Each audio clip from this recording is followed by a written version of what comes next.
So James Mangold, who brought us the really wonderful, most recent Indiana Jones piece of shit, wants to do Star Wars. Now, see, you're just a misogynist because you didn't like, what's her fucking name? That feminist fucking cow. The self-inserted character that was Yes. Kathleen Kennedy. Yeah, but what's her name? Yeah. Her. Just horrible. Like, if that's not, no, fuck that. But this dude, okay, so. No, but they were all in on it. Yeah. Yeah, if I've ever seen a bitch have to pay for it, it's her. Oh my God, yeah. Anyway, and so this guy wants to do Star Wars unrestricted by the lore. Yeah, like he doesn't want to be bound by the lore of Star Wars in the story that he wants to tell. So you know what that tells which me? Is the story of the like what Dawn of the Jedi, Yeah. more or less. You know what that tells me? He's not a good writer. Because a good writer can work with all sorts of restrictions and rules, dude, and make something happen. Writing is 75% research. Right? And 25% what you want to say about it. Exactly. And that is one of the things I've seen, especially in recent years with these writers. They're too lazy to do the research. Right? So they just want to tell the story they want to tell without any kind of in-depth analysis. Without research. Without doing their due diligence, doing the research, and keeping it consistent with established lore. Hello? I blame Stephen King. Ah. Tell me I'm wrong. Ah. Just saying. Anyway, so I guess his idea is he wants to tell the story of the formation of the Jedi Order back in 25,000 years prior to any of the events of. So in a way, he wouldn't be restricted by much lore. Well, doesn't Dark Horse have all those old books, the Ancient Sith Empire and all that other shit? And who was on Coruscant before the Jedi, the original Mandalorians, correct? Yeah. When they weren't even called Mandalorians. Yeah. And Coruscant became the capital world of the Republic at whatever point that happened, and the Jedi ended up fighting them. Yeah. On Coruscant because they got into the relationship that they got into as the keepers of the peace for the Republic, and they so they ended up on Coruscant as well, but they didn't start there. No. There was all sorts of other worlds and shit. Yeah. Right. So, and do you think he could actually write something like that would be interesting and compelling?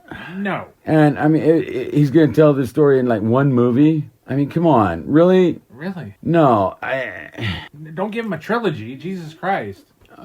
Well, I tell you what, man, this is what I would like to see out of a all-new Star Wars saga, is not to go to no episode 10. That's not necessary. Wait, you don't want to know what happens to Rey Palpatine? And I mean, if they do a Rey movie standalone that's not episode 10, whatever, but I don't think that's ever going to happen.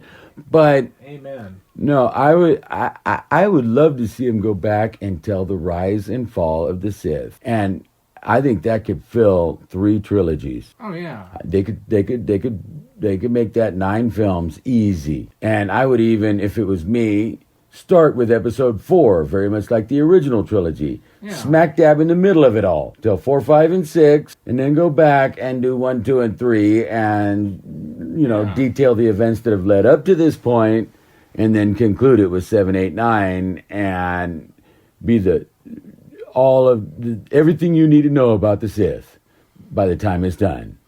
And how they were even, defeated by the Jedi ultimately, and they thought that they had successfully obliterated them, removed them from the galaxy. Yeah. But no, there were 2 that went and hid and kept the traditions going.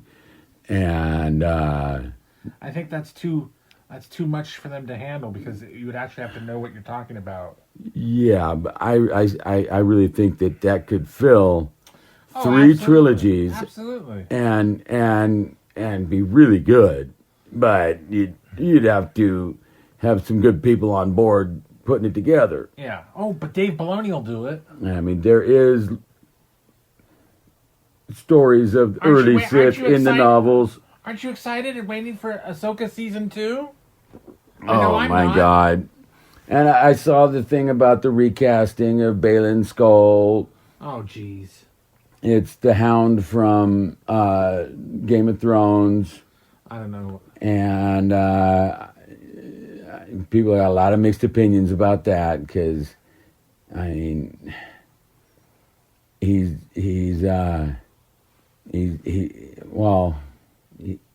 just not the same. No. And but that's the buzz that so Ahsoka season 2 is moving forward because they've recast the guy. Oh God. And I'm just being sarcastic. I didn't know it was actually they were still after the way they fucking raped the carcass of Star Wars. Dave Filoni fucking dry humping that thing till the end of time. Yeah. Can't they just leave it alone? When are they going to stop? Make it stop. Please make it stop. Bring us more Skeleton Crew. Bring us more Andor. Bring us stuff from anybody but Dave Filoni. Because if you look at these series that are good, yeah, Tony Gilroy, yes, and I forget their names, but the two guys, yeah, that are the showrunners for Skeleton Crew, it's not Filoni. Yeah. Filoni and Favreau have executive producer credit on the series, but I don't think they have any real direct involvement in any of it. And look how good it is. And, I mean... It's not... Wait. It's not burning down the house, but it's entertaining. But it's not good, though. And it's not offensive. And, yeah, and it's not the fucking Acolyte, and it's not even Obi-Wan or the Book of Boba Fett. It's good. Right? And it doesn't matter that it doesn't involve the greater Star Wars universe and all the big picture of all of it. It's a little standalone story, and it's fun, and they did a really good job. And why can't we have more of that? No, we're going to have James Mangold fucking go back through time. We're going to have James Mangold tell us the story of the origins of the Jedi Order. According to him. As far as he's concerned, yes. That's what was it? A Life According to, or The World According to Garp or some shit. Yes, The World According to Garth. Yeah. That's what we're gonna get. We're gonna get Star Wars According to Garp or some shit, man. No, we're gonna get further Star Wars according to Kathleen Kennedy. So anyway, and I mean the guy's even made statements in interviews that he doesn't want to be bound by the lore that's already established. Well, you don't have to be bound by the lore because I ain't gonna go fucking see the goddamn movie. So any of it, I wouldn't even piss on it if I had a full bladder. It's just like you said. It's lazy writing. Yeah. Because he doesn't want to go to the effort of research, keeping it consistent with the lore. Yeah. Because that's too much like work. Right? I'm serious. True story. That's how I see it. And at DLM here, Dead Letter Media, we just call it like we see it here. Right. And that's what I'm seeing. So, what do you think? Let us know. Yeah, what do you think of this? It's just, oh my God. After the disaster of Indiana Jones, they're going to give him Star Wars? Wow. Just shoot me now, man. Right? And on that happy note, like, share, and subscribe.